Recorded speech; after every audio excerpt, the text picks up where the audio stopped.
Well, let's think for a moment before we came into this life and we're in the inner realms, in between lifetimes, in the heavenly hosts. Well, I started to think about, well, what is stewardship in a sense on that higher plane of consciousness? And I realized, at least for me, it was just trying to take in at one-ment with God. So much of the earth veils are removed, so trying to take in then God's plan, God's mystery, how it relates to my vessel when I'm into human life. And so I found, at least in my own reflections, that that really is a time of study, of reflection, contemplation, really about gathering our ideals and momentums of energy for this next incarnation that we are preparing for. And that understanding, as I came to this topic, helped me kind of realize that stewardship then on this plane, on earth, is our great obligation to that veneration and that gathering of God's blessings from the inner realm to be lived and taken through us, bringing it down into this plane of consciousness through us, expressed through us. This is walking the spiritual walk, isn't it? Being true to that. Not being true to being a human. Being true to being birthed ultimately from God and part of God's creation. It is in that moment that we reveal our faith, our true faith, and love for God. It comes through us in our actions and how we live,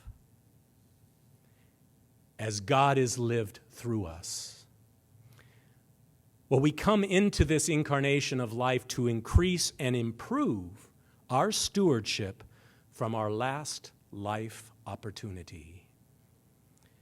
Flowery Newhouse, the co-founder of Questhaven and the Christward Ministry, she got lots of letters over the years, and she was kind of distilling them, and she said she got a lot of letters of people asking her, why do I have such issues with money or energy or strength to meet all that I am striving to do in life?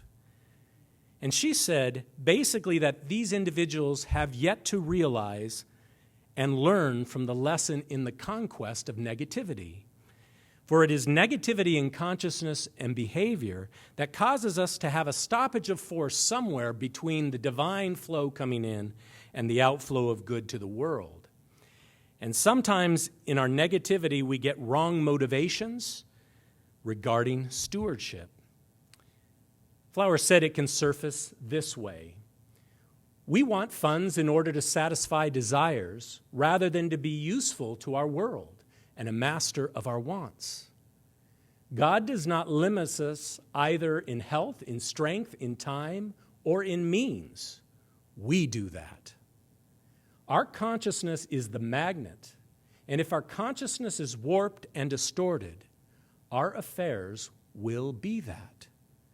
And there are so many reasons behind our negativities. So let's just take a moment and realize that somewhere in our consciousness, because we are striving to become masters, we aren't there yet, there are probably little things that we could call negativities or doubts or something.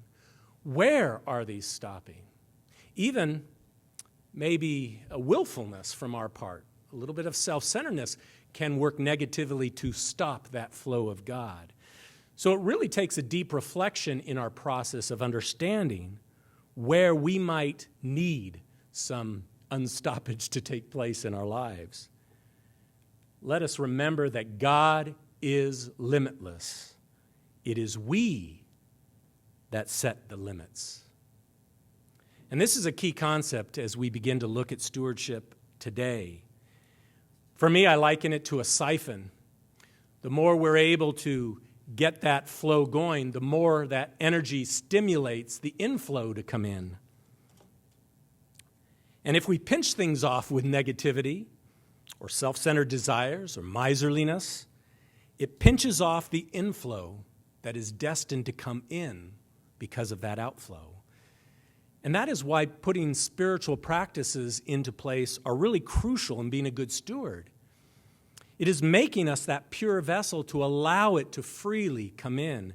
And as one comes in and that outflows again as we're practicing, it creates another inflow, and it opens up in greater ways. Our inflow from God will be increased. And once we get that realizing, because I think for a lot of my life I said, well, I'll wait for myself to be inspired, right? We're going to wait for that inflow, and then, okay, now we'll give back to the world. In a very practical sense, it's like waiting for a lottery ticket, before you get your life affairs together. We have to see those ideals taking place, not the lottery ticket necessarily. God bless you if you do. But it's that creating that stimulus because of our faith and our knowing and our belief and love from God. And that puts us in the stream of the divine providence to provide all things in goodness and ways for each of us.